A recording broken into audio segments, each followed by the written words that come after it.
Lettre de Diomi Ndongala, le 13 avril 2013. Cher Patricia, je n'ai pas besoin de te rappeler pourquoi je me bats et pourquoi je suis si combattu. Depuis des années, nous faisons face régulièrement à toute forme d'intimidation, de violence physique et morale. C'est inutile de nous attarder sur les détails de leur manigance. Ils veulent casser notre volonté de rester debout et de parler au nom de ce peuple si fier et si meurtri. J'aimerais que ce peuple puisse retrouver dans sa conscience collective la force de Kimpavita, la foi inébranlable dans sa dignité d'homme libre de Simon Kimbangu, le courage de Lumumba et de son compagnon de combat qui fut Gaston Diomi Ndongala, et encore, plus près de nous, le courage d'Armand Tungulu et l'amour profond pour le Congo de mon ami Floribert Chebeya. Ils peuvent nous embastiller, comme ils ont fait avec Tshisekedi.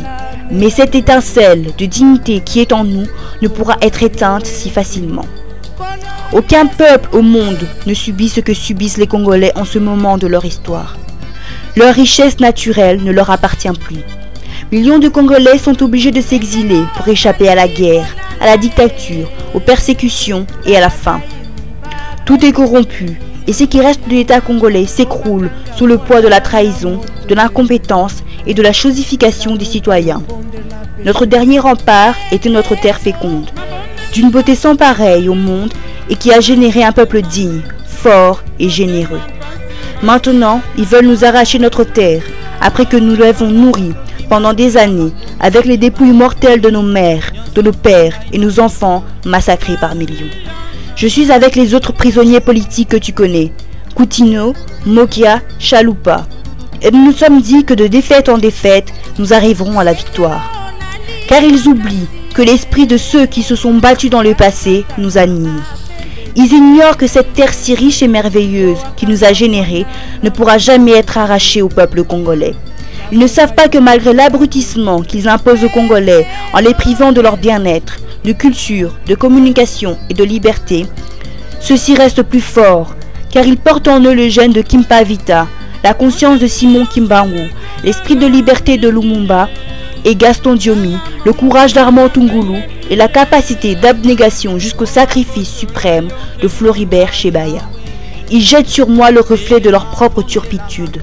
Ils passent d'un montage à un autre, sans gêne de toucher au ridicule, car ils n'ont pas de conscience de ce qu'ils font et du discrédit qu'ils jettent sur ce qui reste de l'État congolais. Devenir un paillasson sur lequel ils nettoient leurs bottes tachées de sang et ils déchargent quotidiennement leur kalachnikov. Ils conspirent à longueur de journée pour que je ne parle plus, pour que j'abandonne la lutte à côté d'Étienne Tshisekedi et pour que je ne revendique plus le droit des Congolais, pas seulement à faire semblant de voter pour leurs dirigeants, mais aussi et surtout à les élire effectivement. Nous savons que ce n'est pas le cas aujourd'hui. Ils ont essayé de salir mon nom, de me priver à plusieurs reprises de la liberté et de me briser physiquement, comme ils font d'ailleurs avec des milliers de Congolais chaque jour. Si ma voix peut être entendue, fais-la entendre. Ils n'ont pas peur de moi comme individu, mais de cet esprit redoutable qui anime le peuple congolais dont ils veulent effacer la mémoire. Je suis là, debout, car comme le disait Gandhi, un homme debout fait plus peur aux oppresseurs que 1000 hommes couchés. Prends soin des enfants, Eugène.